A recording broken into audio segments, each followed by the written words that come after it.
Did you go? So, yeah.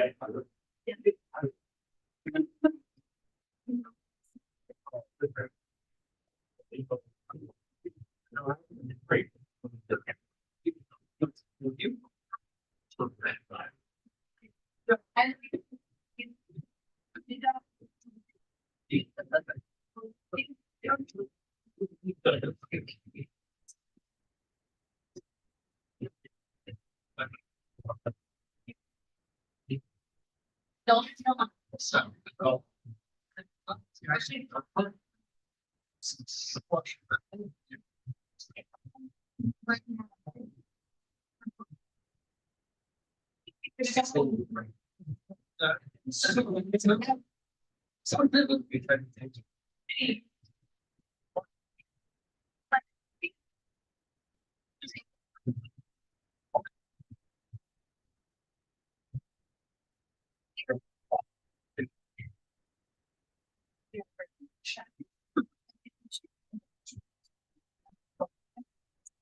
All right, thank you guys for joining us. I'm gonna go ahead and call this meeting to order. It's 7 o'clock and we have a lot to cover, so we want to go ahead and get started. To begin, would you please rise and join me in saying the Pledge of Allegiance?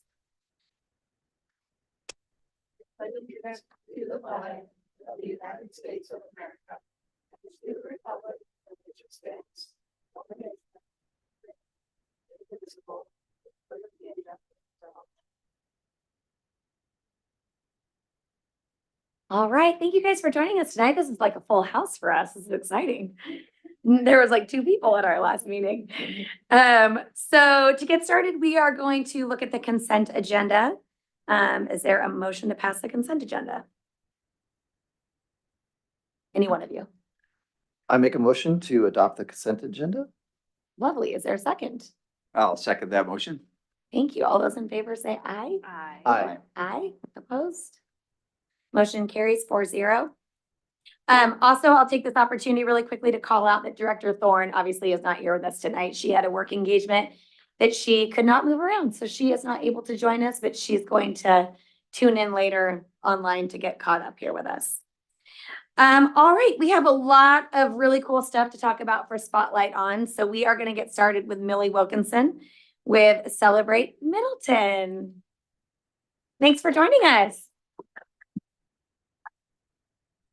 Good evening, Superintendent Lyon, Board Chair Hawkins, and Board of Directors. I'm excited to share with you about all the amazing things happening at Middleton and to celebrate them tonight, but I want to give you a disclaimer that I've been coughing a lot, so I'll try to cough away, but hopefully it's not too disruptive. So I wanted to share with you, to start, some quick facts about Middleton. We have 405 students and 11 languages spoken at our school, and that's students and their families. And we have 19 classes at Middleton pre-K through 5th grade. And we are home to the only skills center at the elementary level, which I'll talk about more in the presentation here in just a second. I'm hoping that this video will work. So I wanted to talk to you about the history of Middleton. And I'm going to show you a clip from our news station at our school called METV. This is really cool. This is produced in-house. We have 5th grade anchors that do some investigative reporting. And they did that in this case when one of our 2nd graders asked a question about when Middleton was founded and when it all came about. Are you able to play that? When was Middleton built? Good question, Caden. Our Middleton Elementary School opened in the year 2000. The school looked different back then. There were no portable buildings, no Gaga pit, and only one play structure. Before Middleton opened, the land we occupy now was just a big field of berry bushes. But over 100 years ago, way back in the 1800s, Sherwood had another Middleton. The elementary school was located near our present site, but was very different. It had only one building and many fewer students. It closed in 1945.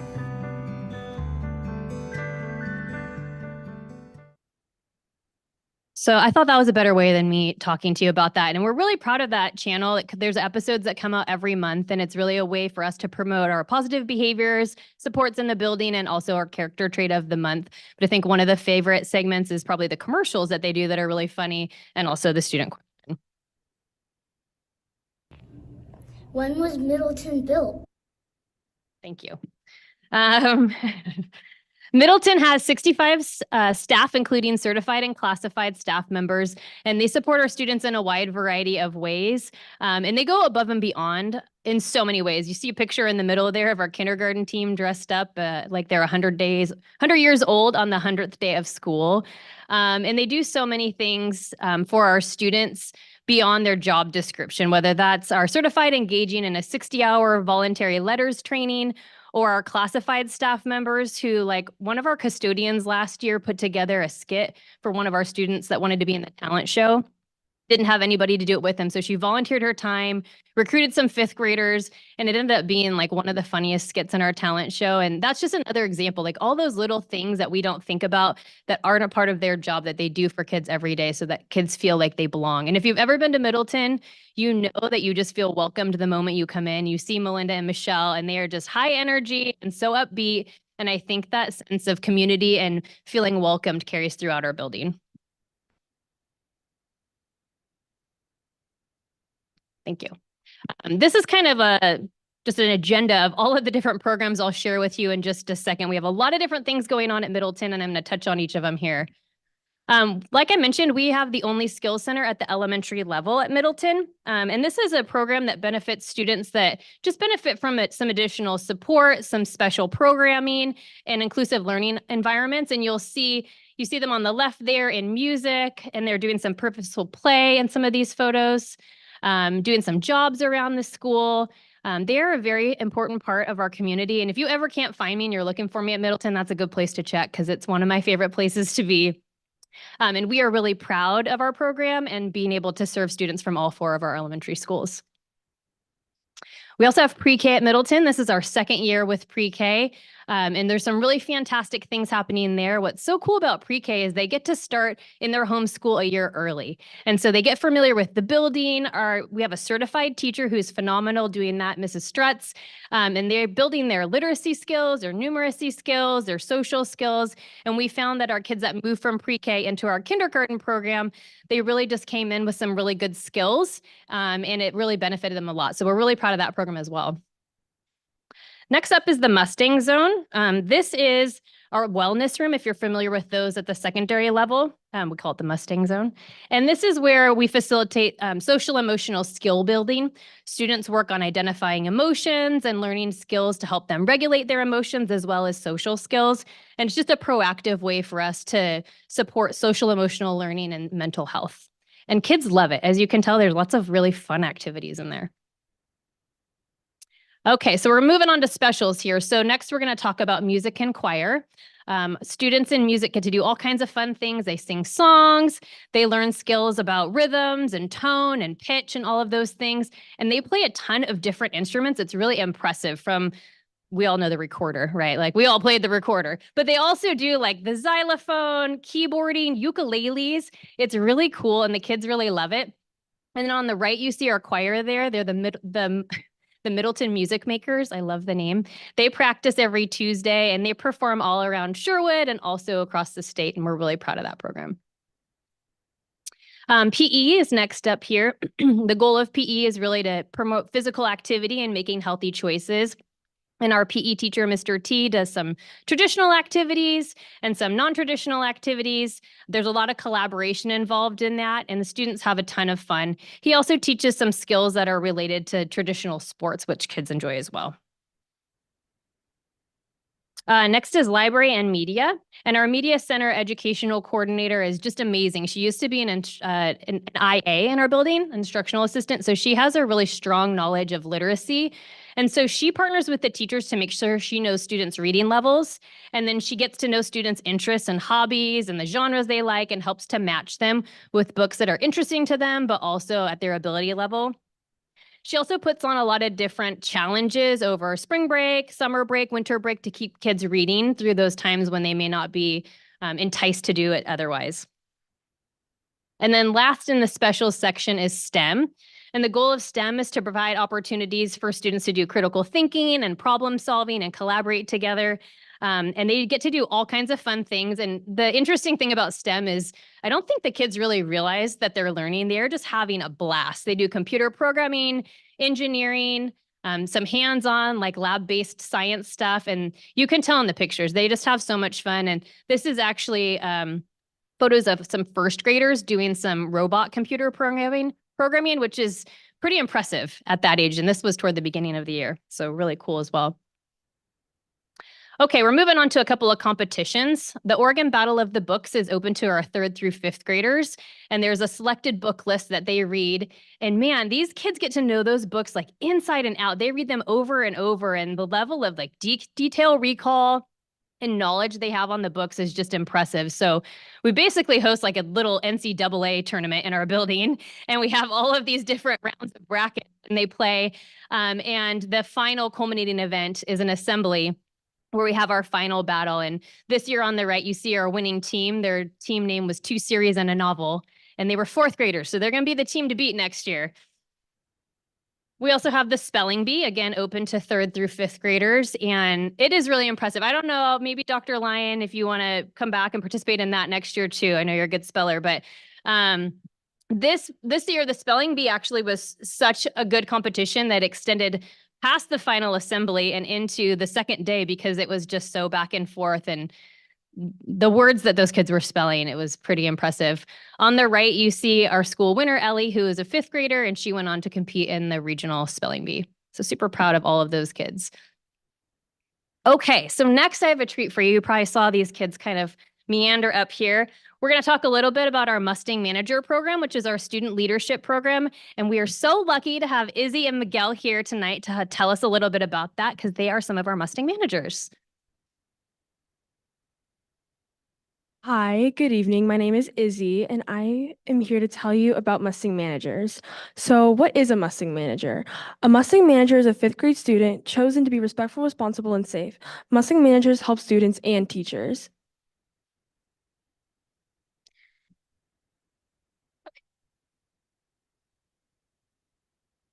Hi, I'm Miguel. Another question you might be asking is, what does a Mustang Manager do? As a Mustang Manager, we help teachers and students around our school. Some of the ways we help teachers are end of the week, Friday announcements, library helpers, when we go to the library and collect all the books that were used and put them on the right bookshelves, deliver messages to the classroom at the end of the day. We also help the kindergartners get to their buses when school is out. We also work with high school student leaders to plan the very first Kindness Spirit Week in our school. Next week, we choose a way to show kindness each day, starting with holding a door open for someone on Monday. How are Mustang Managers chosen? Mustang Managers apply by filling out an application. After you fill it out, you give it to your teacher at the end of the day, and they go through the application to pick who is suitable to be a Mustang Manager. When you fill out the application, you kind of rate yourself on how respectful, responsible, and safe you are.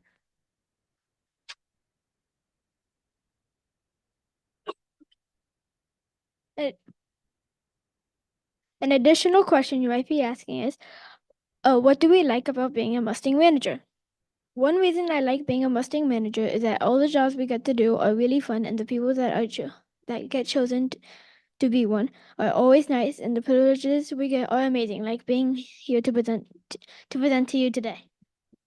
I love being a Mustang Manager because I get to help people and teachers with anything. You also know that you and your peers are making a difference in your school community. Do you want to do this one? Which one?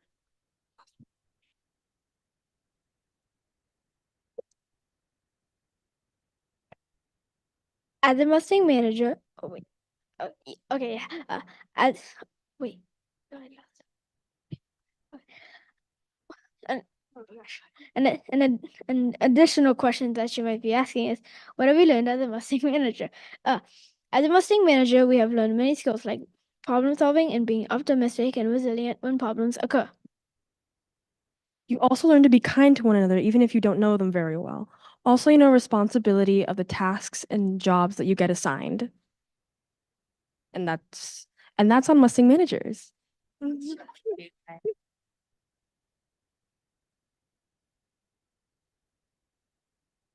They are so awesome. And they do such a good job. We do morning announcements every Friday, and Mustang managers help with that. And it takes a lot of courage to do that, but they always do a good job and a lot of courage to be here tonight. So thank you guys. You did awesome. Last, I wanted to share about our PAC. This is our Parent Advisory Committee, and they do so much to support our school. Like, I was blown away by how many events they put on. They do Popcorn Friday, Chess Club, Art Literacy that you see here. They do our fun run, which is our only fundraiser of the year and allows us to fund things like field trips and all of the fun activities we have going on at our school.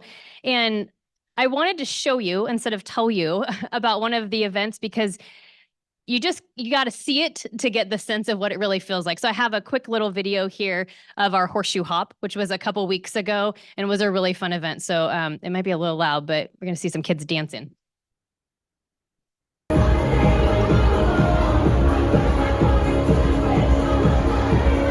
I think there's no audio, but they're singing along too, and they were having a blast.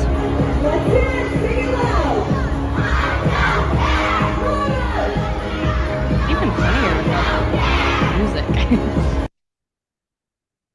You go to the next slide, please.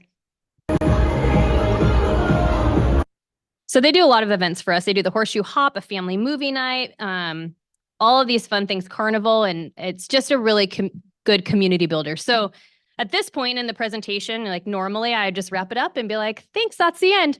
But we had some unexpected circumstances happen at Middleton this year, and I would be remiss if I didn't bring this up because you might look at these pictures. I mean, you probably do look at these pictures and think, oh my gosh, what a tragedy. But it really didn't turn out that way. And it really brought us all together. And I think it's one of the things I wanted to celebrate for so many reasons. So this is a picture. You may have heard that in January, the fire suppression pipes froze and burst, flooding 10 of our classrooms and our counseling office. And really quickly, we just felt so supported and so loved when the entire community just wrapped around us. So you'll notice this is a picture, several pictures of us kind of packing up Middleton and getting ready to move into alternate spaces at Middleton, moving into Ridges and moving into Hawksview. And you'll notice in the pictures, you'll see some Middleton staff members, but you'll see people from the district office, you see high school football players, people from the community, people from other schools. And this was just like, immediately we knew that everything was going to be okay and that everybody was really pitching in. And I can't explain to you the feeling of like just walking in and there's just tons of people ready to help from the get-go. I included this picture because, you know, in the days leading up to that, we spent a lot of time planning and preparing for this. And anyone that knows me knows that I was just like, okay, what think of all the details and how is this going to go? And I was really worried about our kids and how our staff would do. And this was 11 o'clock on the day that we started packing up, and our PAC provided lunch. And I walked in and the morale was so high. People were smiling and happy. And there was just this level of camaraderie. And I, for some reason, just thought it was going to be stressed out people, but it totally wasn't. And for me, that was a turning point. And I thought, we are going to totally get through this and we're going to be so much stronger on the other side. And so I thought this was a really important picture to include for that reason. So then we moved into alternate learning spaces. This is a picture for welcoming our Ridges students. We moved our kindergarten and first grade students to Ridges, our pre-K students to Hawksview, and our second graders into a portable, the library, and half of the STEM room at Middleton. And so a big thank you to all of the people that welcomed us because it was a really smooth transition and we just immediately felt a part of those communities. So like I said, I'm a worrier. So I was worrying about our kids a lot and trying to plan all the details. And so, you know, that first morning at Ridges, I was there and I was checking in with kids and asking, how's it going? You know, how are you feeling? And here are some of the reports I got. A first grade student said to me, have you seen these ceilings? And I was like, didn't know ceilings would be the selling point, but they really loved that there were two playgrounds. The picture on the right is the kindergartners and first graders getting off the bus, which if you know, Middleton is primarily a walk zone. So riding the bus was like a really big treat for them because they love the bus. And then on the left, you see them at lunch because they still to this day will swear up and down that the Ridges lunches are better than the Middleton lunches. They are the exact same. So that was really funny as well. Here's a picture of one of our second grade classes in their new classroom in the library. and one of our second grade classes in their new portable classroom. And this classroom had an up close and personal view of some of the construction equipment because it was right outside their window. And they had a lot of questions about what the equipment was and what it was doing. And it was this big rectangular boxes that were green with these yellow tubes coming out. So they decided to name it because it was like a little classroom pet outside their window. So they named it Bob the Blob. And here I have a video from METV again of one of the second graders from that class, Isla, asking, what does Bob the Blob do? Our class calls the big machine Bob the Blob. What's Bob the Blob do? Good question, Isla. The machine you call Bob the Blob is actually two machines. Part with all the tubes coming out is called a dehumidifier. It sucks in the damp air from the building, takes out the moisture, and returns dry air back into the building. It's helping to dry out some classrooms. The other machine is called a generator. It uses gasoline to produce electricity to power the dehumidifier. Together, the two machines work to dry out our wet classrooms. So that was another clip from METV. And I should mention that one of our fifth graders, Cordelia, was the narrator for both of those clips. So on April 3rd, 9 weeks later, we finally got to welcome all of our kids back to the building or back into their regular classrooms. Our class And calls the big machine. So far, it has been the best day of the whole school year. Like I thought the first day of school was the best day, but that was just epic. So we had a clap in. We invited our families to be a part of that. And it was really fun. We had music playing. Mustang Sally was there. A lot of our older kids, as they arrived, joined and welcomed the kids in. And it was, besides a couple of kids that were scared of Mustang Sally, it was a really huge success. So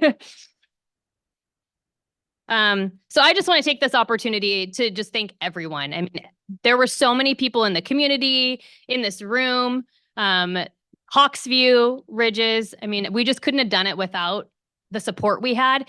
And there was just from the very beginning, we just felt so wrapped around and taken care of and like we weren't in it alone. So thank you to everyone. And I wanted to just close by sharing with you Middleton's vision statement, because I think it really captures the culture of our building. So I'll just read it to you. At Middleton, we are an inclusive, welcoming community that encourages kindness and academic excellence. We recognize the diverse experiences of our students and staff so that everyone may be inspired, have purpose, and feel loved. And I think that really just summarizes who we aspire to be. And I think that last part about feeling loved is definitely something that Middleton does really well. As many of you know, this is my last year at Middleton. And having spent 11 years there total as a classroom teacher and a principal, I can say that it is absolutely a very special place that will always hold a special place in my heart. And I feel so lucky to have worked there. Being Middleton's principal has been the most fun, rewarding job, and sometimes unpredictable, but really fun job that I've ever had. And I'm really going to miss it there. But I'm looking forward to a great rest of the year. And thank you for the opportunity to celebrate Middleton tonight.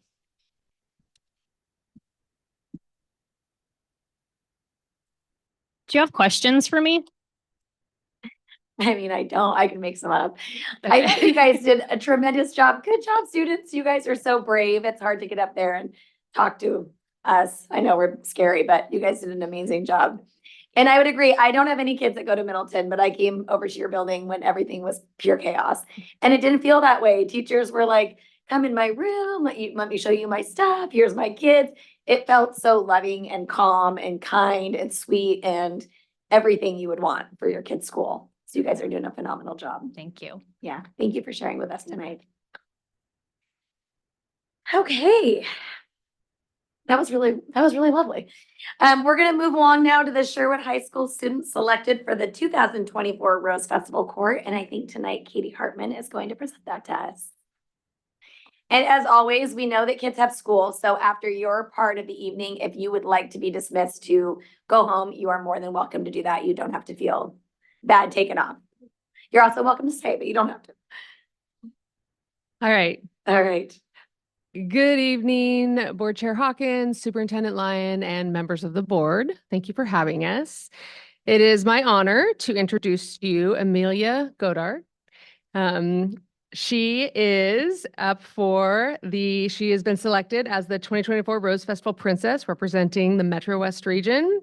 She is the co-founder and two-time president of Sherwood High School's First Black Student Union, a member of the Sherwood Arrows dance team her freshman through junior years, member of the National Honor Society, member of a charity that helps individuals in Southeast Asia and Africa, and she's a member of the girls' tennis team. So I asked her what this Rose Festival Court meant to her, and if she's going to do a better job explaining it to you than I am. So I am going to pass the mic on to her. Hi, everybody. Thank you, Ms. Hartman. My name is Amelia Godar, and I'm a senior at Sherwood High School. I just wanted to thank you, board members, for allowing Sherwood High School to be a participant in the Metro Rose Festival Court. I am super excited. I start on May 3rd with all our adventures, so we're just doing our trainings for right now. But I am excited to travel throughout the state and represent my gratitude to Sherwood's community and the Sherwood High School throughout the Rose Festival courts. Well, thank you. That's it.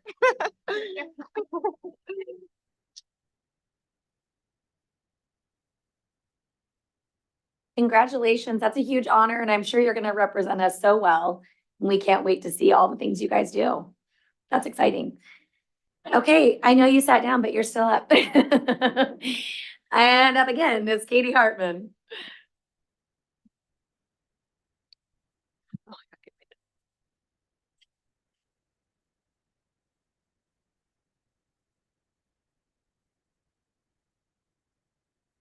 All right, so the winter athletics and activities had wonderful season.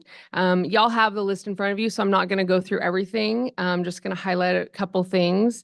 Our band is dominating again, as they always do, so that's been wonderful for them. Our girls swim team had a great season. Kristen Maples was voted Coach of the Year again, second year in a row for girls swimming. Our girls wrestling in their first year had our first girl wrestler, Chrissy Miller, finish 5th at state, which was really awesome for us. Parker Farisky got 4th at state for men's wrestling. So the wrestling program represented Sherwood High School really well. So let's talk about the people that I have here. Evan Morris is not here currently right now. He is running in the track meet, but he is a part of the boys basketball team, and he was voted Defensive Player of the Year for the basketball program, and the boys basketball team made it to the first round of state playoffs. Okay, so here, this tall drink of water is Ava Hayden. And for those of you that witnessed Ava play this season, she is fierce and she is a force to be reckoned with. She's dominant. She's exciting to watch. She, I think, just blocked everybody that came into the paint. She runs the floor well. My favorite is when she just grabs a rebound and just throws it up to Sabrina. And I think she said it's because I don't have to run, so I'll just get it and throw it.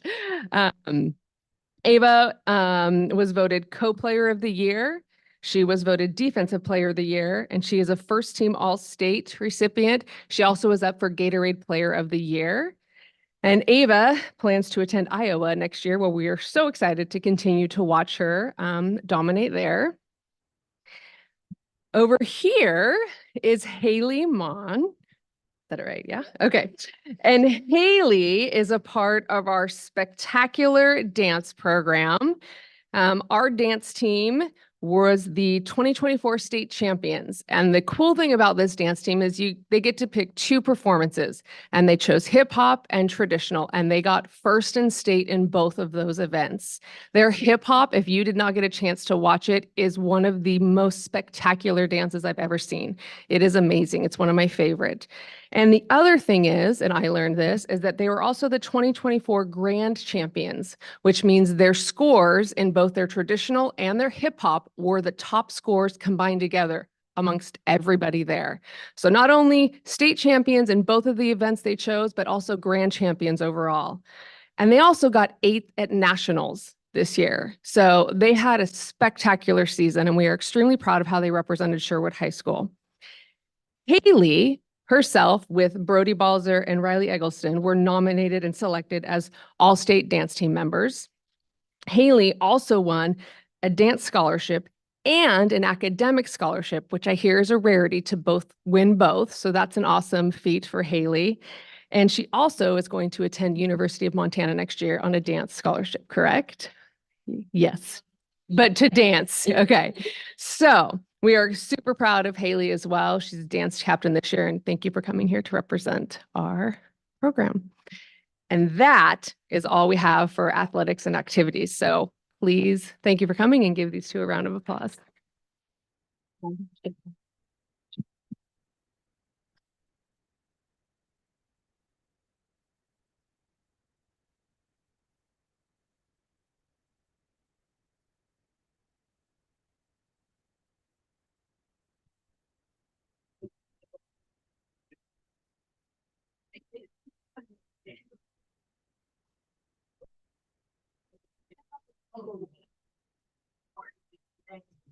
Good luck.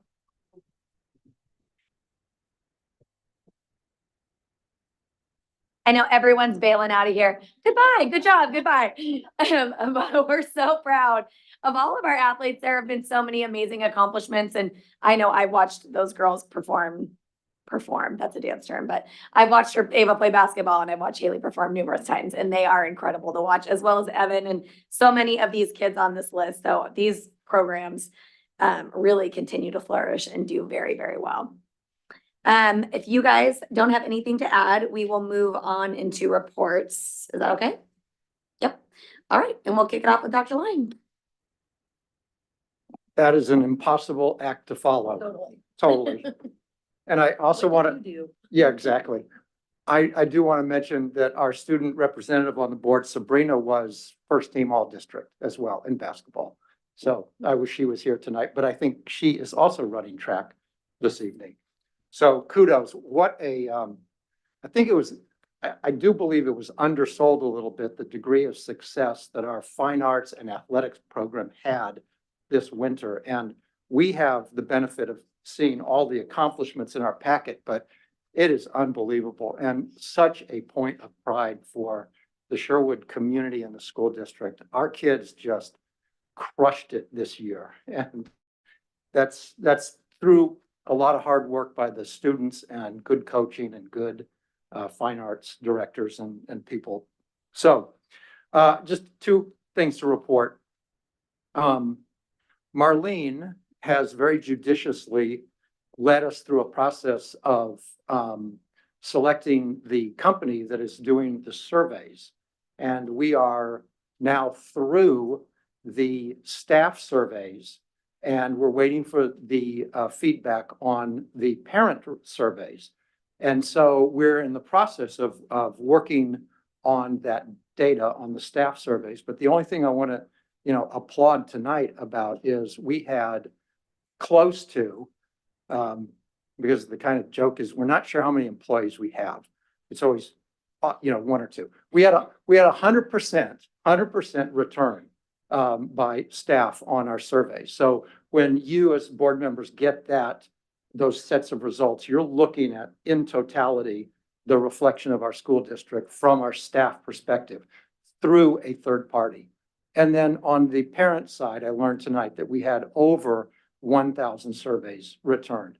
So that's going to be great data to look at, but more so, it's going to be great data to guide our efforts moving forward strategically on areas that need improvement and things that we're doing well and we want to continue. So we are really excited about that. And it was a great selection. This Studer is a company that I think is going to serve this district well for years to come. So very excited about that.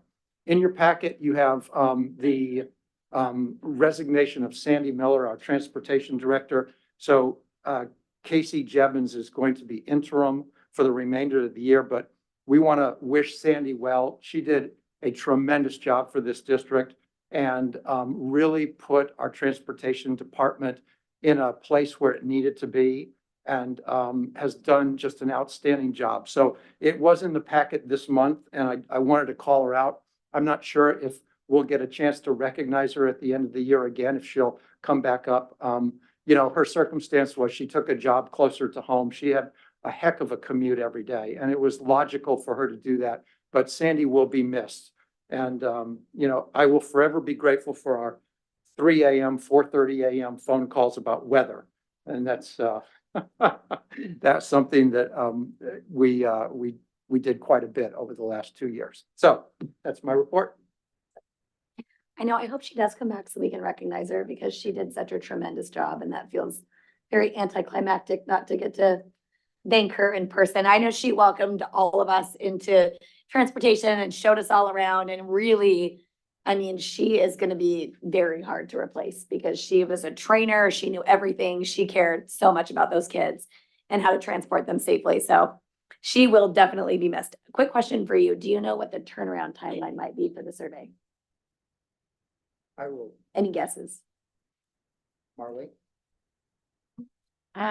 So they will work on compiling the results for us and they will go through a survey rollout, how we should roll out the results of the survey with us and our administrators on the 23rd. And then we'll have a better idea of what that will look like for everyone else.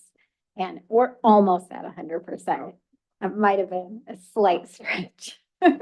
No, that's exciting. I'm excited to see the results and just kind of see how things shook down. So that's great. Thank you for leading that. He doesn't know. He's trying really hard. All right. And as we, I rounded up. yeah, you're doing good. As we point out, Sabrina's not here tonight, so I will go ahead and skip over to Mr. Thornton here. Thank you very much. I don't have a lot to report, but I just had a couple of kudos I wanted to just share. Just I talking to a couple of friends who work in other districts and some of the financial struggles that some of these districts are going through right now. Hearing some of their pain and some of the things that they're having to go through. I won't mention the districts in the news like every day. But I just wanted to say thank you so much to our budget committee team and all the work they're doing, Gary, all the work that you're doing to put us in where we're at. And then also, I mean, Chair Abby, work that you and the work that you and Harmony did last year and getting that levy passed is essential. I mean, I am so grateful that we're not in the position as many of these other districts are right now. And so it's a tribute to all that work that you guys are doing. And I very much appreciate it. So I just wanted to say that. Also wanted to say thank you to all the middle school staff because I have a 6th grader that's moving into middle school and the welcoming nights that you've been having has just been fantastic. It's been fun to see it. My son's actually getting excited to go to middle school. He was like terrified a month ago. So just seeing that change come around is really exciting. And that's because of the great people that work there. And so I just want to say thank you to all the team there. Appreciate it very much. Don't really have anything to report. Just wanted to say some gratitudes. That's good. We welcome that. All right, Director Mueller. Yes, thank you, Abby. Just a couple things. I as well during the winter, like we all do, I had the opportunity to see a lot of the extracurricular events, the sports, the dance,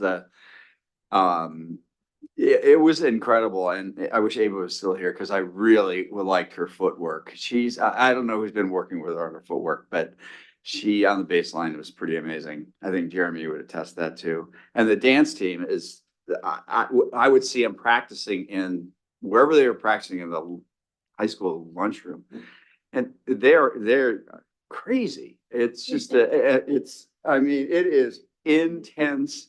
And then the band competition, I listened to some of that a couple weekends ago, that there were bands playing in the parking lot and oh my goodness, it was a showcase. So all well and good, very enjoyable winter. In spite of some of the breaks that we had, it's been great. Thank you. I do not have any report tonight, but I echo everything my fellow board members have said. I have seen so many sporting events at work and here that I can't even keep them straight anymore. But I know that we have done a phenomenal job here and I'm so proud of the dance team as I was on that dance team and I coached that dance team and I did get to rub it in at work that Sherwood beat Lake Ridge. Came in second right behind Sherwood. So, rough day for me at work, but I was happy to take it. So That's funny. For my reports today, I got to attend the career fair. It was incredible. So huge shout out to Liz Barrett for putting that on. I stopped and spoke with a number of the booths and so many people there said, I've never got invited to Sherwood's career fair before. And I said, this is their first year. And they were like, oh my gosh, I can't believe this is the first year. It's so busy. It's so well attended. It's so energetic. They just couldn't believe this was the first year that it was put on. There was tons of kids there. I think teachers had an opportunity to sign up and bring their students. But I know when I saw Liz, she was really surprised that so many kids had just chosen to attend on their lunch break. And she said kids were asking very, very thoughtful questions. Students who were seniors or juniors were really stopping to ask questions about potential job opportunities. So overall, it seemed like such a huge success. And I just think it's incredible that they were able to pull that together. I look forward to seeing it grow. It's a little bit room to grow, but not a lot. There was a ton of booths in there. What else? As far as the superintendent search, I feel like we've called it out a few times, but there are more people maybe here tonight and listening. Our calendar has been set. We'll approve it again tonight. We are still receiving applications. That closes on the 22nd. Tonight, we did a quick work session to go over how to screen those applicants correctly. It's new to all of us, so OSBA is providing us training on that. We will do screening towards the end of the month, and we will select semifinalists by May 1st. So we're on track with our calendar. We hear there's a lot of great applicants applying. We don't have access to looking at those, of course, yet, but it sounds like everything is moving along really well. So that is my report with regards to that. Up next, we would normally have public comment. There's only one this evening though, and it's not pertaining to tonight's agenda. So that will be at the end of the evening. So we'll skip over that section and move right along to information and discussion. There is a whole bunch of people here presenting. Are you going to start everyone off though? Okay. So Marlene Carroll's going to join us for the partial ELA instructional materials adoption, along with half of the room. That's right. All right. Thank you, Board Chair Hawkins, Dr. Lyon, and board members. Tonight, we are the English Language Development and English Language Arts Adoption Team. Here's some representatives, and we're really excited to share the partial language arts adoption and really the work of the last about 3 years. Okay, so as a reminder, we recommended some materials for adoption last year around this time. And tonight we're going to kind of finish that adoption process and close it. So this is a partial recommendation. We're recommending our language arts K-5 core materials. In addition to that, we're recommending the English language development materials and the dual language immersion for our Spanish program materials. We are also recommending our English language development secondary materials. Those are grades 6 through 12. Our grades 6 through 8 language arts, finishing that, and our grades 9 through 12 language arts. And the team will talk a little bit more about that. The group worked really hard, and I am going to introduce our Director of Curriculum Instruction, who's led this work for the past 2 years, along with this team and working with the different administrators at the building. They have put in so much time, and she's going to share a little bit more about the process and the work that they've done. And it's Penny Song. I guess I don't need to introduce myself. Good evening, Board Chair Hawkins and Superintendent Lyon and Board of Directors. Tonight, I'm just going to talk a little bit about the process that all the levels go through when we are adopting materials. And the one thing that I want to say is any team that goes through this process, it takes a lot of time and commitment from the staff to do this work. The beginning of the work is where they identify the high impact instructional strategies and the assessment practices so that they have something to align the materials with. They set up guiding principles and visions. And then when they choose their instruction materials, they want to make sure they align to our vision and our guiding principles. They review the materials and then they pilot materials. And the piloting piece takes a lot of work for our teachers. They gather feedback from stakeholders, including teachers, students, and the community. Then they'll determine the recommendation of the instructional materials to take to the board. And we also have them suggest recommendations for professional development and also supports that may be needed through the implementation process. And I have the pleasure tonight to introduce part of the adoption team for the elementary level. And this team has been working diligently for the past 2 years. We were so grateful last year when the state granted us another year in the adoption process so that we could take more time to make sure that we could recommend a curriculum that we were confident in. A curriculum based on research and the essential elements of literacy that was high quality and also engaging for the students. This process was facilitated by Jenny Larson. It was thoughtfully planned, and the teachers on this team were invested in the process and were really ready to tackle this challenging task before them. They knew it was a big decision that they were making.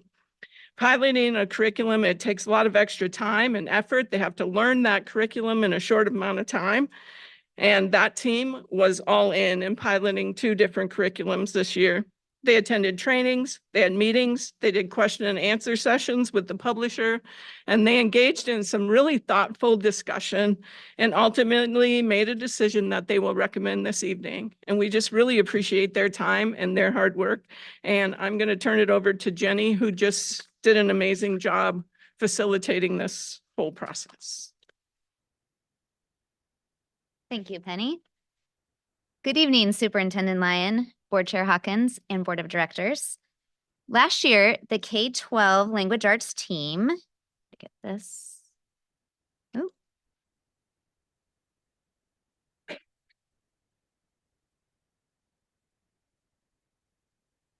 We came up with a vision statement that's coming.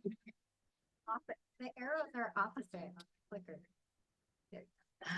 Thank you.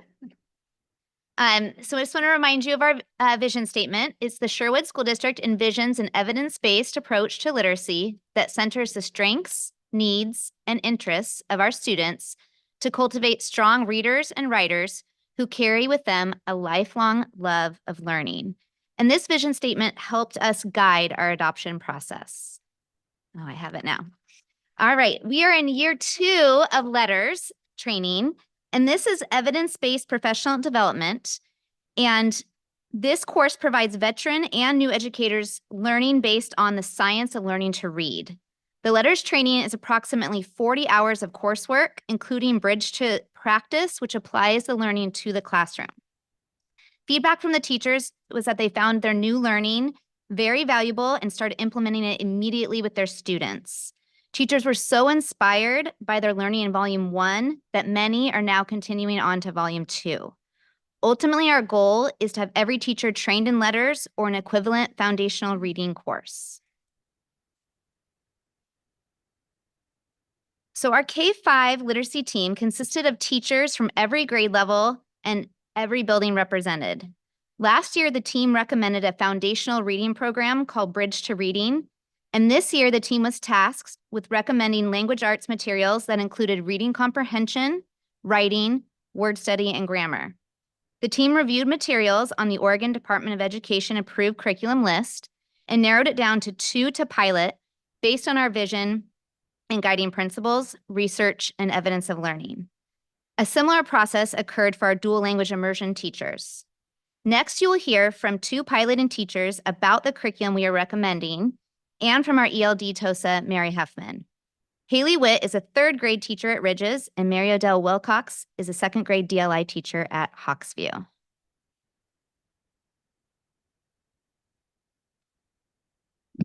A little tall, so I'm just gonna put this up there. Good evening, Board of Directors. Thank you for having me here to discuss the process that we've been going through. So as Jenny mentioned, we've been going through the LETRS training, which is training us on the science of reading. And so that learning that we've been doing was really important to us when we were picking a curriculum and trying to make sure that we were picking something that was research backed. And so the curriculum we went to with is called Into Reading. And so I'm just going to go over some of the highlights of that curriculum, the things that we enjoyed about it, just to give you a little bit of an overview. So to start, we are looking for a curriculum that had very explicit instruction in all areas. So we were looking for explicit instruction In reading strategies, this curriculum also has explicit instruction in listening comprehension, phonics, vocabulary, grammar, foundational skills like decoding, spelling, and fluency. All of these explicit skills are taught but also the love of reading is still included because the texts that students are reading are engaging and interesting for them. We have emphasis on vocabulary, which is really important. That is said to be one of the most important things going forward for students to be able to build reading comprehension. And vocabulary is supported in the curriculum through visuals, which are great for all students, but especially our English language learners. All of the modules are in some way science, social studies, or social emotional learning connected, which is very important to get that piece in there as well. There are components included for English language development. There are many lessons that can be used by classroom teachers, instructional assistants, or given to our ELD teachers as well. Modules are about 3 weeks long and are guided by an essential question. The texts that students are looking at are representative of a diverse group of cultures and experiences. Stories and writing were very engaging for students. I know the unit I did with my students, we were learning all about animal survival behaviors. So students were able to pick an animal of their choice and talk about how that animal survives in either extreme heat or extreme cold. Literacy centers are included, and this also offers the opportunity to be able to do personal reading time, which is part of our goal that we want for students to be able to still have that time to be able to read books that are important and for them. Assessments are included throughout the unit, and there are performance tasks at the end of each unit. And then finally, the curriculum is extremely both digital and print friendly, so it can work for whatever the teachers would like. That's all. And I'm going to introduce Mary, who's going to be talking about the dual language version. Sorry, 5'2". It's going to take me a minute. There we go. Hi, buenas noches, good evening, and thank you so much for having me here. Thank you to Superintendent Lyon, Board Chair Hawkins, and the whole Board of Directors. As was mentioned, I am Mary Adele Wilcox, and I may not look like it, but I am a second grade dual language teacher. I teach in both Spanish and English in second grade at Hawksview. So I'm really thrilled to be here. Muchísimas gracias por permitirme estar aquí. Thank you so much for letting me be here. So you will notice that a lot of the strengths that I highlight about Arriba la Lectura are going to be the same strengths because this is the partner program, which is wonderful. It's been a little while since I've had the opportunity to teach the same curriculum as my grade level team. And so as a dual language team, we're really, really thrilled to be able to partner more with our grade level teams going forward if we go ahead with this program. So the dual language team piloted several different options, and it was very important to us that we not just settle on a good option, that we look for the very best option to recommend to y'all. So Arriba la Lectura is really a wonderful program. I was just talking to somebody in the copy room today about how excited we are about having a teacher's guide in Spanish. This is something that we haven't had before. That means that when we open up our teacher's guide, we don't need to translate the script anymore. We have it all written out for us, and it's very authentically translated and authentically written, which is very helpful both to us and to our students. We also noted that many cultural backgrounds are represented. There's an entire unit at my grade level all about different cultures called Muchas Culturas, Un Solo Mundo, but there are also different texts throughout all of the units that represent different cultural backgrounds, which is very helpful and helps our students to feel seen by all of our texts and by our curriculum. Additionally, Arriba la Lectura includes fundamental skills in grammar study, which is something that we have not yet had included in our literacy curriculum. We're very thrilled about that. You might notice Haley mentioned that there's vocabulary in a dual language classroom. Every single student is learning or strengthening another language, whether that's Spanish or English. So having this vocabulary included and really strong is incredibly important to us. All of the vocabulary that we're working on has visuals, sentence examples, helps connect to students' background knowledge, which has been incredibly helpful and helps the students to really fall in love with the texts that we're using. The texts are really engaging. All of the time when we finish our read aloud time, students are begging me to continue and they don't want to stop, which is wonderful. I haven't seen that in the other curricula that we've piloted, and I love to see them getting really invested in these texts. But these texts are also very rigorous, and they're difficult for students in a way that challenges them, not in a way that causes them to feel like they want to give up. That's been very exciting. There's also a dual language implementation provided with Arriba la Lectura to show how you can use both of these programs together to help students build their literacy skills in both English and Spanish. And then the last thing is that one thing that the dual language team has noticed lacking in other curricula is that they don't highlight cognates, which are words that are very similar in Spanish and English. Arriba la Lectura focuses in quite a bit on cognates like escuela in school, números in numbers, words that just sound very similar that can help students who are still learning a second language to find something to grasp onto. So I'm going to turn it over to Mary Hoffman, but thank you so much.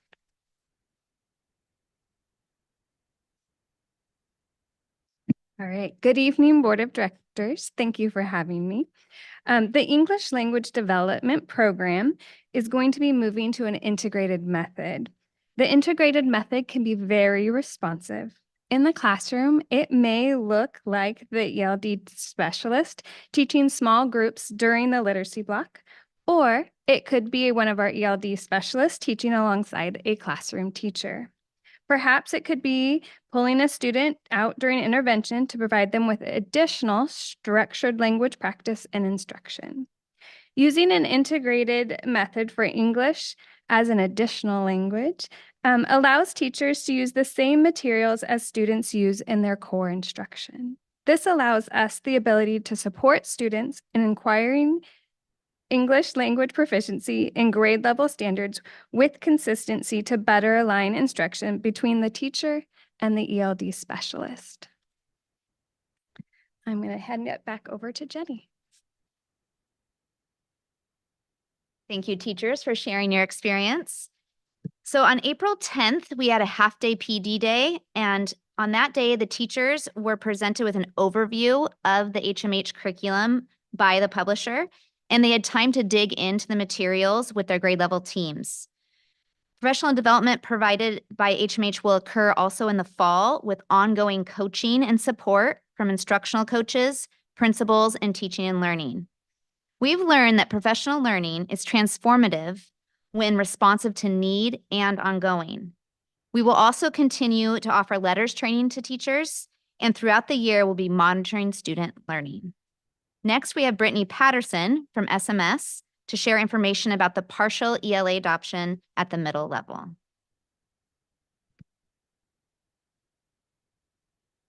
Thank you. Board Chair Hawkins, Dr. Lyon, and Board of Directors, thank you for having me this evening to share with you our work at the mid-level. Last year, during our curriculum adoption process, the team determined that there was a need for supplementary curriculum in support of our units of study instruction in the area of grammar and conventions.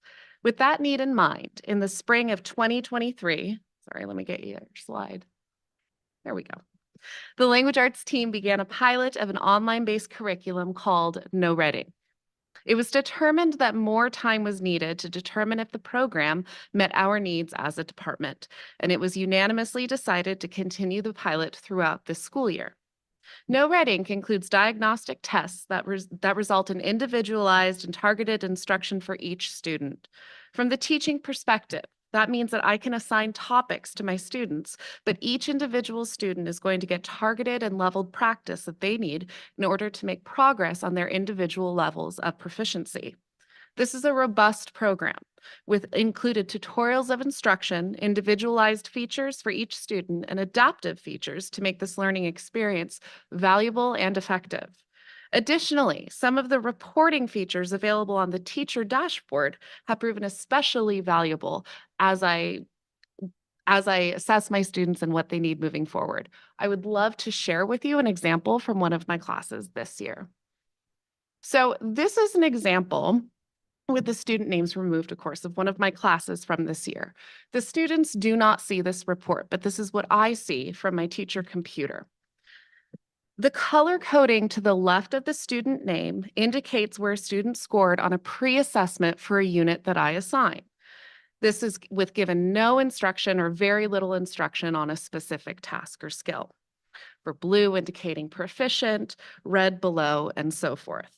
The current column where each student is indicates where they are demonstrating proficiency after a unit of instruction. In my class, this is done with partnership between the No Red Ink tutorials as well as expert teacher instruction. In our building, we found that our students need both. No Red Ink supports us with the tutorials, they support us with the data reporting, but they still need the teacher instruction to go with it. The numbers to the right of the student name indicates the numeric value of growth. This is the really exciting data reporting. This valuable data allows us to focus for each student on how they grew over the course of a unit. Instead of focusing on, did I do enough? What's the overall grade? We can now conference with our student and focus on, look at the incredible growth that you had. Whether it's 12 points or it's kind of hard to see, but there's even some students up there who made as much growth as 60 points. And this was in about a 3-week unit of instruction. This is incredibly empowering for our kids. And as that sense of self-efficacy comes up, as they can see themselves as learners, as they see themselves as making progress, they perform better and everybody wins. And then below, you can see we have students who are not growing. The program highlights these kids for me. I can see there are several students in there who maybe were absent for an assessment or a pre-assessment. Maybe they're having an off day. I can address those students. This data reporting is not something that was readily available for us before this program. It's done in real time as my kids are taking an assessment. I can filter it by specific skills, specific questions. It's incredibly valuable and has become something that has helped my students perform better in the area of grammar and conventions. Additionally, during the language arts adoption process last year, the team decided to continue bolstering our book club units to support the genre studies. Having a wide selection of books during these units is of absolute crucial importance. It allows our students to have a choice in selecting a good fit book. They can pick a book based on their interest, based on the content of the book, as well as their reading level. It allows flexibility in choosing or switching books once the unit has gotten started.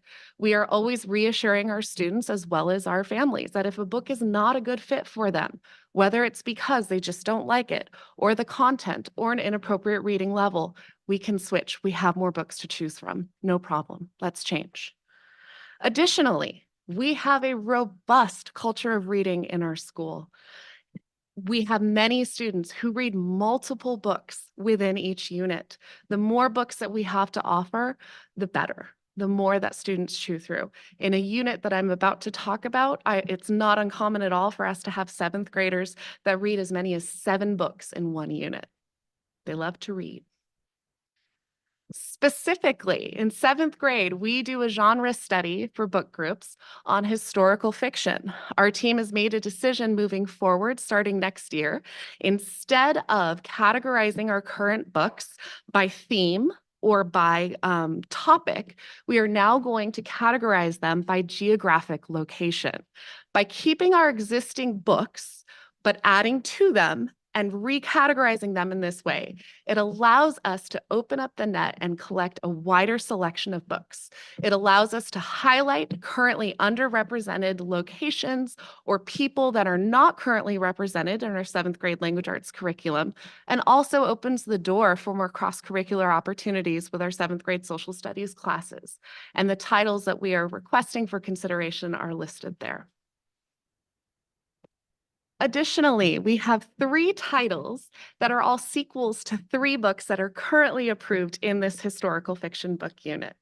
These 3 books always become favorites among our students, and they are always so excited when we get to tell them, guess what, there's a sequel. You could read the sequel. We would like to request that these books officially be added to our approved book list. All of the books from this slide, as well as the previous slide, have been through the formal book club vetting process designed by our teaching and learning department to ensure that these books are an excellent fit for our unit, as well as meeting the standards, the very high standards of our district. This process involved multiple team members, both in our building as well as from the district office, reading these books and assessing them based on bias, content, reading level, accessibility options such as audiobooks and translations that are currently available, as well as how they fit into our genre study. This process allowed us to select books that we feel we can proudly stand behind as an excellent fit for our unit and for our students. And now Mary Huffman will cover our English language development recommendation for the mid-level.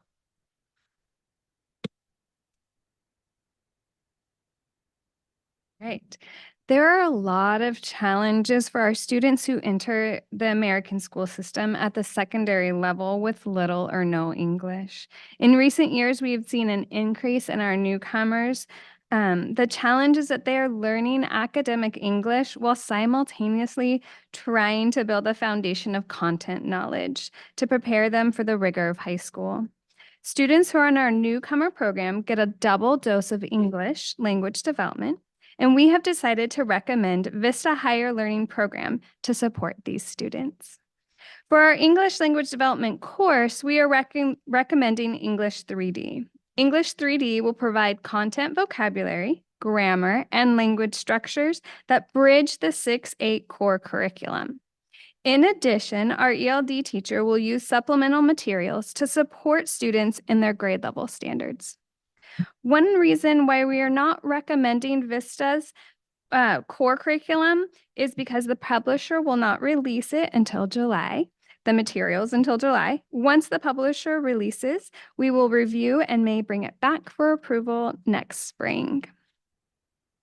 Now I'm going to introduce Josh Pratt, our AP at the high school who oversees language arts and English language development, as well as Mark Putney, who teaches the 9th grade English and AP Lit and Comp, amongst other courses.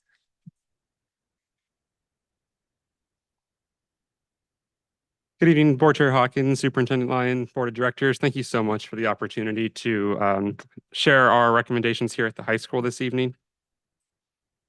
At the high school, language arts is a real passion of mine. It was one of the areas that I got to teach before I got into administration myself. So when I had the chance to continue to work with this team, just from the beginning, I knew what a really passionate group of educators we had working here. And these discussions that we had in PLCs and department meetings were coming from a place of really wanting to do what is absolutely best for kids and having them challenged with rigorous curriculum that's going to help them in their classes at school and prepare for their next steps as well. So, briefly, just to talk a little bit about what our priorities were for literature courses. We really wanted to focus on student choice. We know that engagement and accessing the curriculum is essential with students being able to choose things that are of interest to them, that they see themselves represented in, things like that. So a foundational piece is having book club options. That is almost in every literature class that we offer, where students will select from a list of books that they would like to engage in a small group study for. Lots of student choice and fostering a love of reading. If you watch any of our language arts classes, you'll see a teacher that promotes that every single day. But especially at the 9th grade level, we also know that we needed at least one book that was going to be a whole class novel, where an expert teacher could walk the class through how to study a novel, how to become better readers, how to make those connections, and do that with 25, 30 students at once.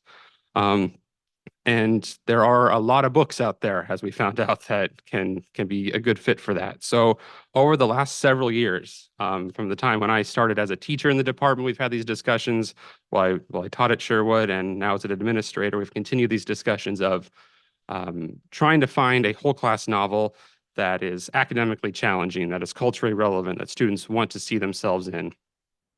And we looked at about 18 different books over the last few years, where teachers and administrators and parents gave input and feedback on if this should be the book that students at Sherwood High School are going to read. And that was a long process, because there's a lot of really passionate feelings around these books.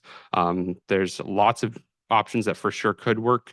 And to arrive at one, though, was a challenging process in a lot of ways, but a good process ultimately too. So this year we piloted 2 different books with our LitComp 9 students and got feedback from them on those books, and we're ultimately able to make a recommendation to the board now. So I'm really lucky to be joined by one of our just amazing LitComp 9 teachers, Mark Putney, tonight to walk us through a little bit about the actual book that we'd like to recommend. So I'll turn it over to Mark for a minute. Thank you, Josh. Superintendent Lyon, Chair Hawkins, and board directors. Thanks for having me here tonight. It's a privilege to be here. And as Josh was saying, it's not an easy task. I don't know if you've had the privilege of being in a classroom with 12 other language arts teachers like I have, but to finish a rubric, let alone choose one text, proved to be a challenge. About 5 years ago, we started the process of talking about what we were going to choose. And as Josh said, 18 books or so were on a spreadsheet, and we read them, gave feedback, and eventually we decided that 2 books were a good fit, and the other, Wes Moore, as it says in the subtitle, One Name, Two Fates, offered a unique premise and we thought would be engaging for students. It's relevant, it's a contemporary text, and we also thought it would provide lots of interesting dynamic discussion and allow students to analyze elements in a text that we're hoping they'll analyze in any book. Function of setting, characterization. There's 2 different plot lines that are going through the book that students have to track. The author also switches between narration and exposition frequently, and so students will have to track those and piece that together. So we thought it would be a rigorous text that is also engaging and deals with lots of different issues that students can think about, discuss, and then ultimately analyze as a core text. So I'm really excited to recommend the book for your consideration. And I think it will be a great book for students that they'll enjoy and be challenged by, and also one that we can help lead them through to get the most out of the experience. So thank you for my time tonight, and I'll turn it back over to Josh. Thank you, Mark. Just a few other recommendations here. We do also offer a contemporary literature course at the high school. This is an upper division class. Mostly juniors and seniors take this one. And this is the recommendation for their book club option. So like I mentioned earlier, all literature classes have a book club component where students will evaluate multiple options and then make a decision of which one they would like to study with a small group as at least one of the units for the course. So contemporary literature is all novels that are written, I believe, since 2000. Is that right, Mark? Since 2000, yes, since the year 2000. And again, similar to other literature courses, balancing a lot of choice, fostering that commitment to being a lifelong reader. And the theme of contemporary literature is exploring your identity. We think as students are about to emerge into the world, juniors and seniors especially, exploring kind of who they are, where they come from, what they want to do in the world. So this selection of titles all in some way ties back to that theme. So a number of great books there. There's kind of different Lexile levels, different lengths and approaches to, what students might be interested in reading. But between sports and novels and, family stories and adventure stories, anything like that. But there's a core tenet of finding your identity in those books there. So that is our list for your consideration as well. And then our American literature course, this one was probably the easiest recommendation we came to for y'all to consider this evening, because the American literature team was looking for something that dealt with the concept of mental health that was known as a classic piece of literature and had something to do with the state of Oregon. So One Flew Over the Cuckoo's Nest. That was about one option there, but a classic piece of literature there. Again, identity and those kind of those same concepts. So we're seeing the same theme throughout of choice and that love of reading, fostering that. Those are the same concepts you're seeing. So as you take all of your literature courses at Sherwood High School, those common themes will always be present, but a number of different ways you can access that as well. And finally, as well, our just selection of Shakespeare plays for our Shakespeare classes is an incredibly popular selective we have at the high school. Students won't study all of these in any given trimester, but it'd be on a rotating basis. And if you ever have a chance to watch that course, Joe Dalton is just an amazing teacher. He has kids that are like, oh, I couldn't even do Shakespeare. Like, I mean, I don't know if you remember reading Shakespeare, but sometimes I don't even know what this is about, yet alone. But within 2 weeks, they are up in front of the school acting it out. They have kids competing to take on the longest parts, and they go into the black box theater and act out these scenes. So if you ever have a chance to watch that course, it's just amazing teaching and learning going on there. So just a collection of some of the classics there from William Shakespeare. And then briefly as well, much like the middle school, the high school has also piloted No Red Ink for just about a year now, starting last spring and going through this year. And for just many of the exact same points that I could not be nearly as articulate as our middle school colleagues shared, but those are the same things that we were seeing here at the high school as well. We knew that there was a need to focus in on some of those fundamental skills, especially around conventions and grammar, to improve our writing skills overall. And it is really integrated as well. So our teachers use it not as a standalone tool, but as a support, as an intervention, as a way to practice those skills that then we see in the curriculum itself as well. So as well as our student growth goals, a lot of the great conversations that I've had with many of our teachers we're focusing on that same data of student growth as well. So it's been a great tool for us across the board. We're seeing it used very effectively and consistently, and kids have enjoyed using it as well, because it's not something that they just do and then go back to their other work, but they're actually seeing it be implemented in the work that they're being asked to deliver for their courses, and they can do it at a much more proficient level. So they enjoy it as well. And I'll turn it back over to Mary for our ELD. All right, so similar to our middle school students, there are a lot, even more challenges for our students who enter the American school system at the high school level with little or no English. In recent years, we have seen an increase in our newcomers at the high school level, and the challenge only increases for them as they are learning academic English while simultaneously trying to earn credits for graduation in English. So, to provide some continuity, we are recommending Vista Higher Learning Program for our newcomer program at the high school, as well as English 3D for our English language development course. English 3D is very similar to our middle school program and will provide vocabulary, grammar, language structures that bridge the 9-12 grade core curriculum. In addition, our ELD teacher will use supplemental materials to support students in their grade levels. And we will also be reviewing Vista's programs when they release them in July for the high school, and may bring it back in the spring, next spring. So I'll turn it back over to Josh. And me one more time. Thank you.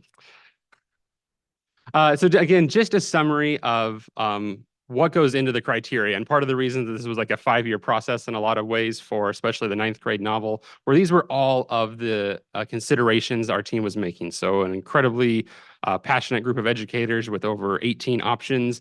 And this list here, I just wanted to present that to you all as what those conversations were like.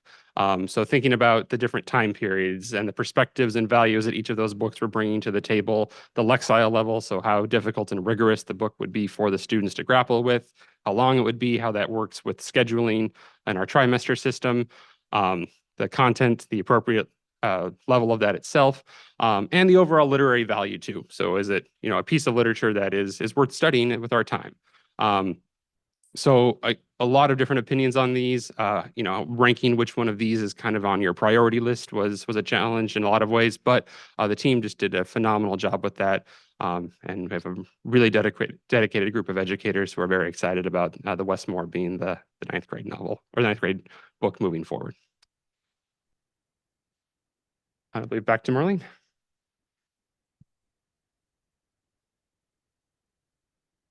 As you can tell, this is a lot of work. This is one of our biggest adoptions that we do every 7 years, and it takes about 3 years to vet the novels, prepare, and go through this process. And that is even if you find everything that you like, which we did not, and so we had to go back to the drawing board.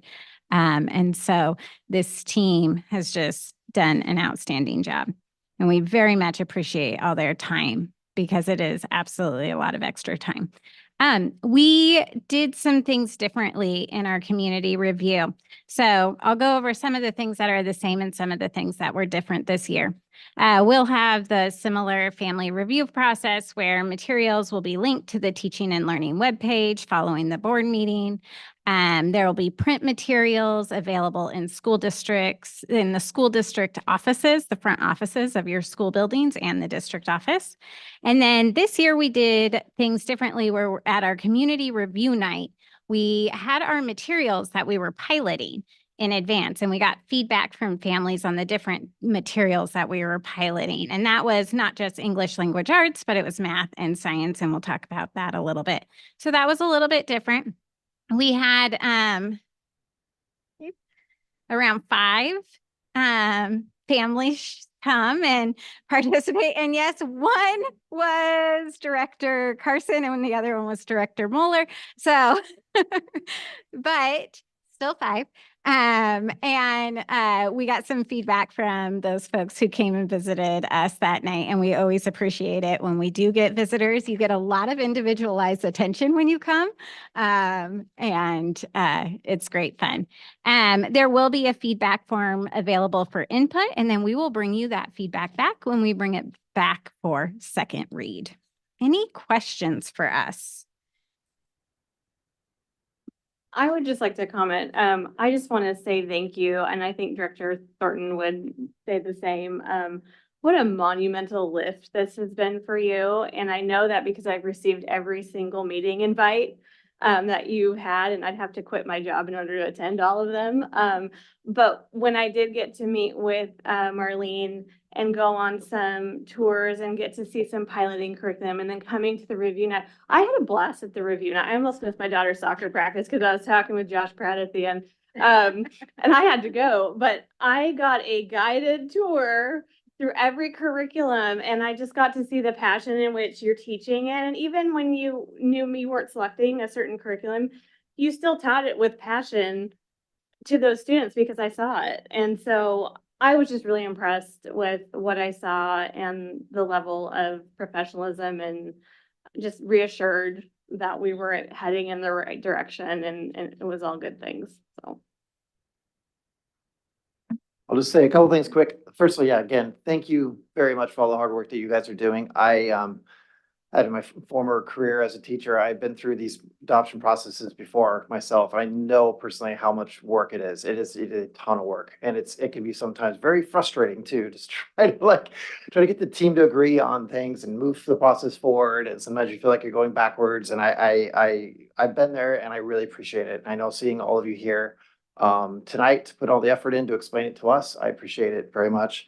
I appreciated I tried to stay on board and try to keep track of everything. I tried to learn a little bit about the science of reading and that big pedagogical shift at the elementary school.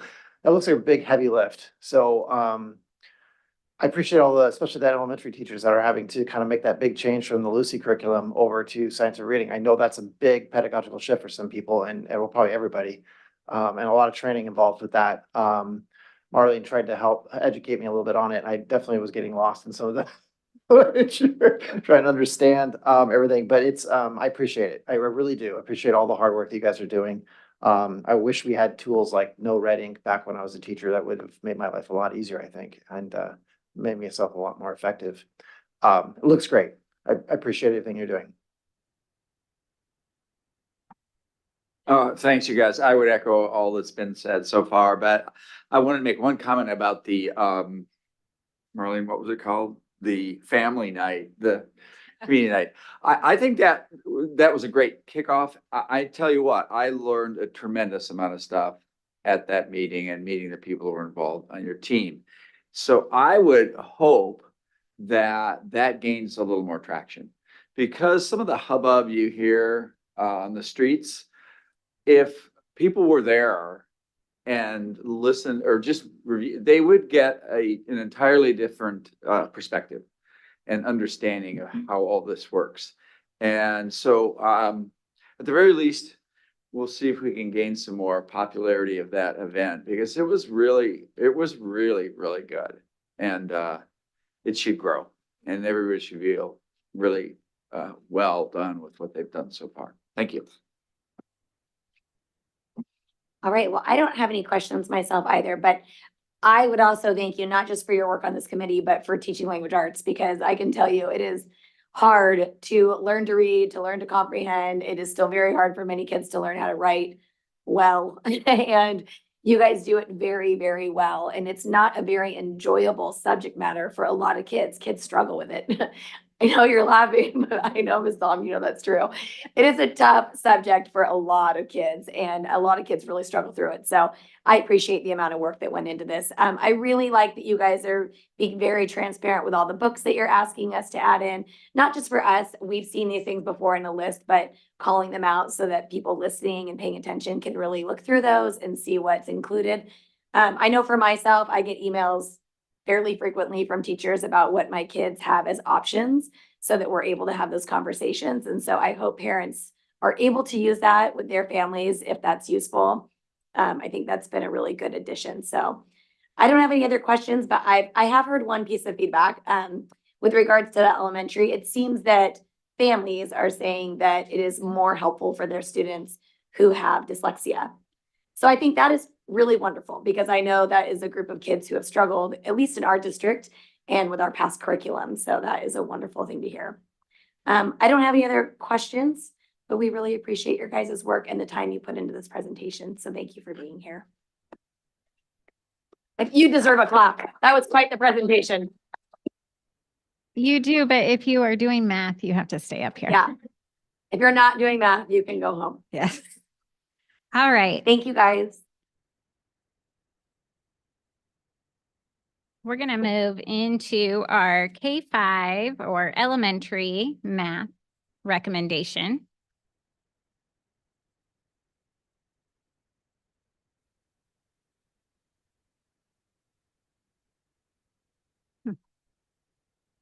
All right.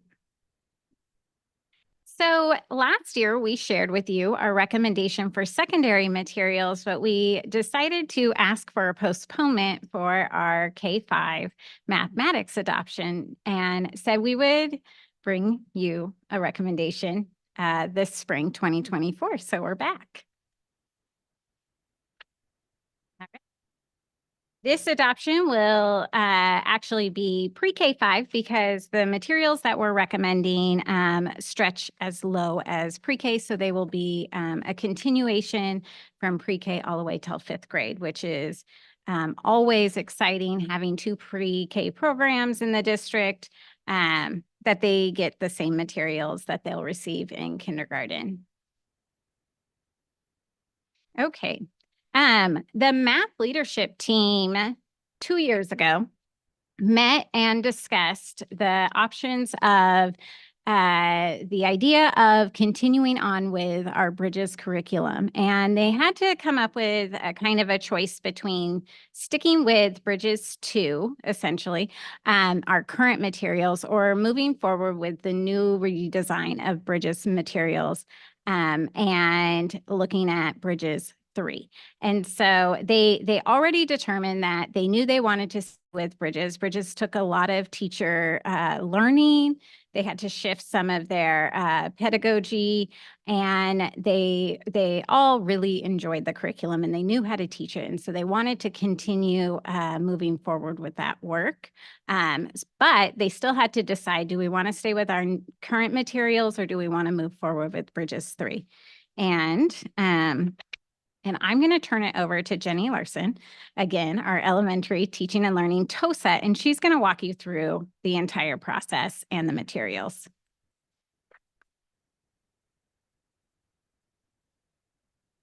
Thank you, Marlene. So our K-12 math leadership team developed this vision statement to help guide our adoption work and instructional practices. So the Sherwood School District believes in engaging and purposeful teaching and learning that is accessible to all students through individual and collaborative experiences. Students will make sense of mathematical ideas, reason mathematically using multiple strategies, and persevere in complex problem solving. So like Marlene mentioned, last year the team voted to stay with Bridges 2, but that was before it was announced that Bridges 3 was released. And so the team decided to delay the recommendation in order to have a pilot of Bridges 3. So this school year, teachers have been piloting Bridges 3rd edition, some teachers, the entire school year. And they have met regularly to collaborate.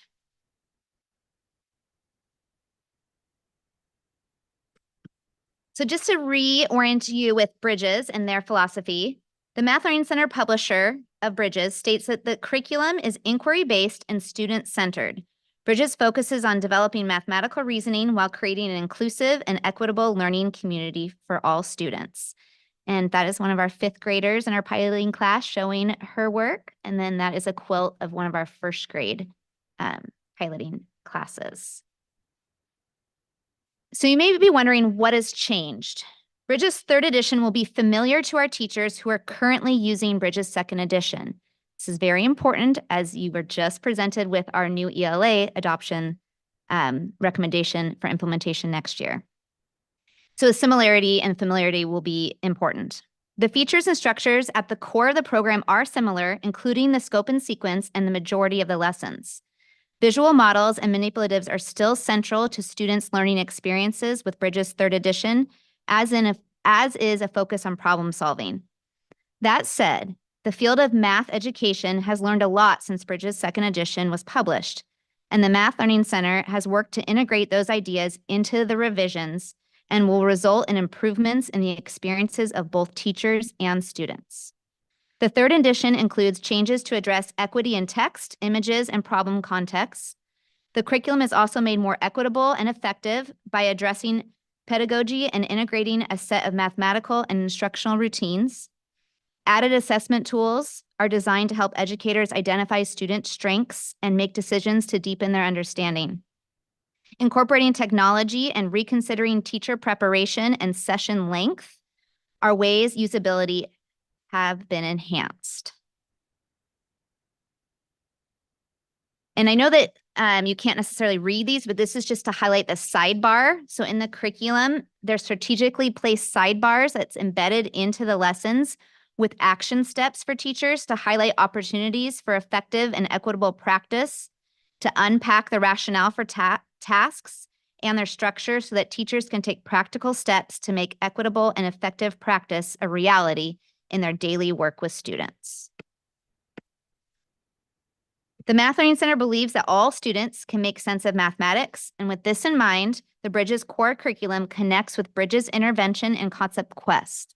Concept Quest is a resource that builds and extends on mathematical concepts related to each of the units in the Bridges curriculum. Now, Haley Witt, who's been very busy piloting this year, will share her experience in piloting Bridges 3rd edition. All right, I'm back. So Jenny's already spoken to the differences between Bridges 2 and Bridges 3. I'm just going to kind of speak to my experience piloting this year and the things that I've seen in my students and the positives that I've noticed in teaching Bridges 3.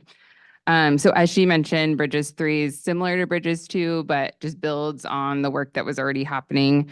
And the changes are made based on research that has been done since Bridges 2 came out. There's also been a lot of changes, I can say personally, that have impacted ease of teacher use, which directly, in my opinion, correlates to student success. If it's easier for a teacher to teach, they're going to be able to teach it more successfully. The curriculum is engaging for students. There's workplace games throughout each unit that help students practice the skills that they're learning explicitly by playing games with peers. It encourages collaboration and partnership. There's a lot of opportunity for students to be working in partnerships and groups, which is great for many reasons. Number Corner is an essential part of the Bridges curriculum. So Number Corner is a daily part of our day aside from math, where we are working on calendar pieces. And then Number Corner will kind of either pre-teach skills that are coming up in a further or a coming up Bridges unit, or it will circle back to things we've already learned. And so students are getting a really well-rounded understanding of the math skills that we are working on. There is a really nice balance. Jenny was mentioning how Bridges really wants to be exploratory, but Bridges 3 also does a really good job of teaching things explicitly because students need a little bit of both to be able to explore and learn, but also to be taught math skills explicitly. It does a nice job of that balance. There are frequent assessments and checks for understanding, and then they give you very clear guidance on what to do if students are showing that they did not understand what you taught. So for example, the Bridges intervention curriculum we'll go back and do modules and lessons for students, and it'll very clearly tell you where to be working in the intervention curriculum based on how students did on their assessment. Thank you.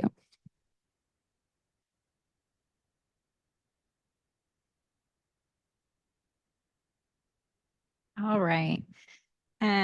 We already shared the next bit with you about the family review opportunities, but just like the language arts adoption, we had Jenny and Haley at the curriculum review night, and they were able to walk families through the materials. One of the benefits of piloting all year, we're piloting to the end of the year. So if any of the directors want to come take a look at one of our classrooms, you're more than welcome.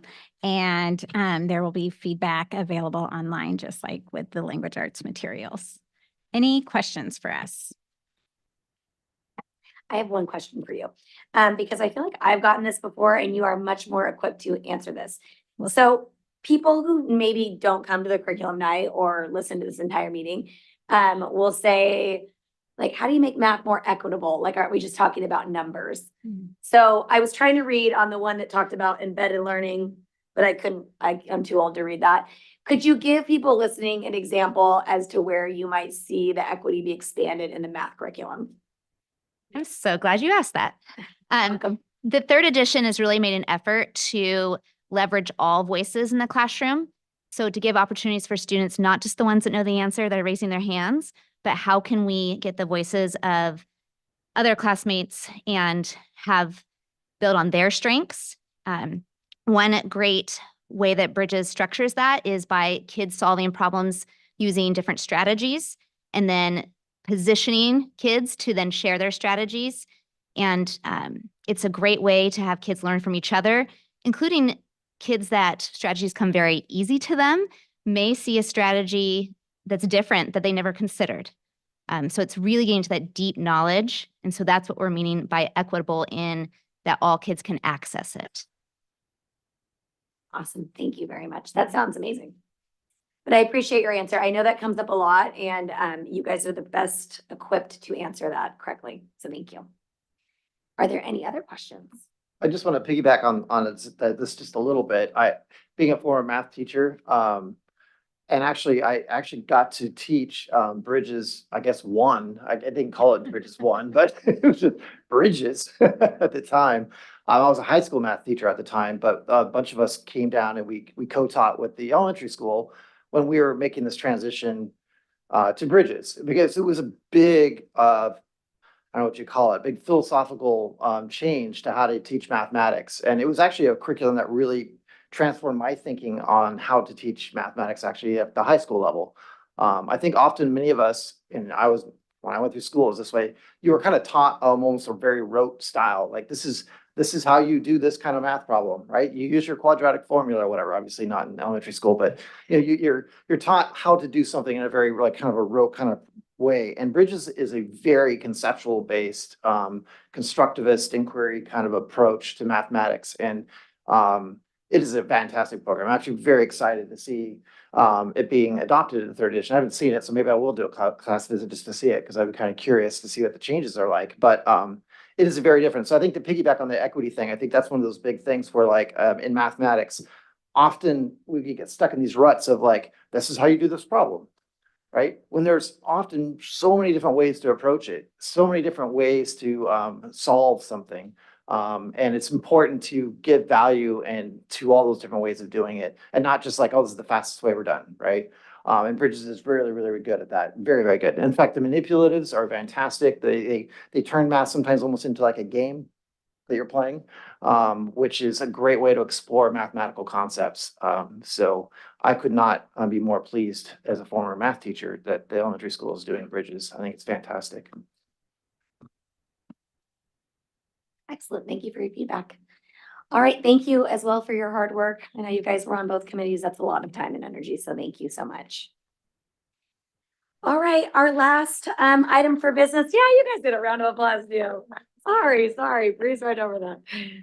Our last item really on the agenda is we had a couple little tweaks to our calendar for the superintendent search process. And so we just need to adopt that revised calendar.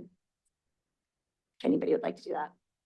I make a motion that we adopt the revised calendar for the superintendent search process as presented. Wonderful. Is there a second? I second the motion. Those in favor say aye. Aye. Aye. Opposed? Motion carries 4-0. All right, that is all our business for the evening, but we do have one public comment on the agenda, or not pertaining to the agenda, that we're going to get to tonight. And so Dodi Cecil Shah Gaba, hopefully I didn't butcher that. Welcome to the podium. Thank you.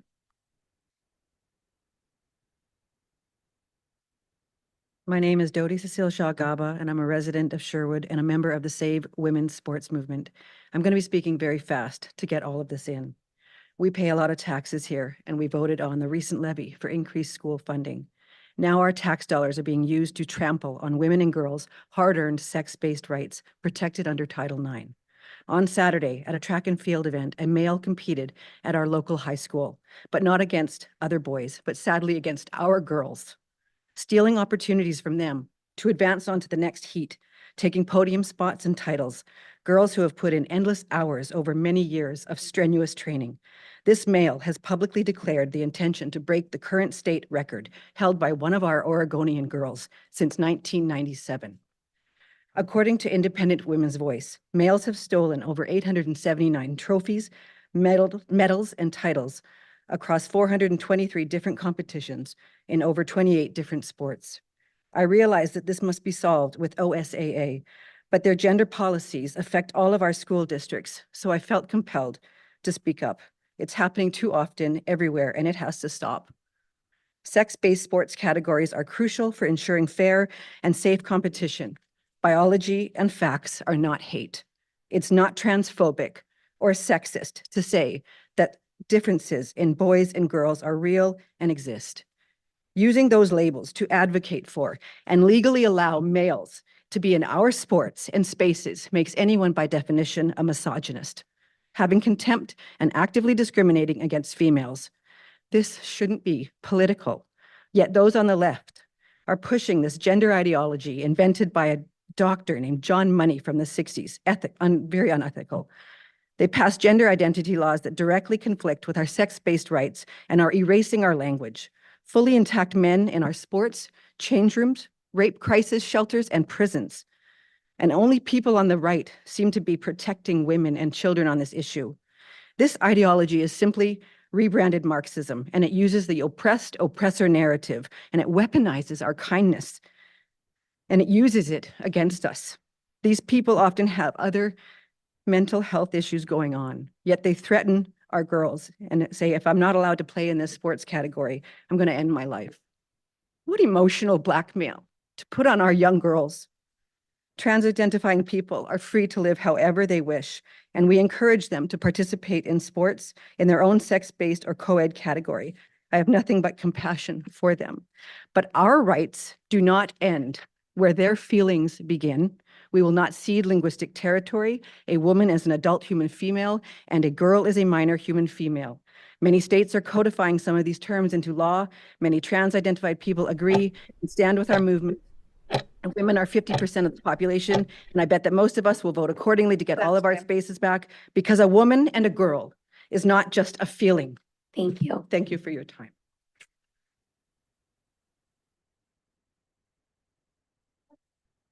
All right, that concludes our public comment for this evening. Our next regular meeting of the board will be held on May 15th, 2024. Get home safely. Thanks for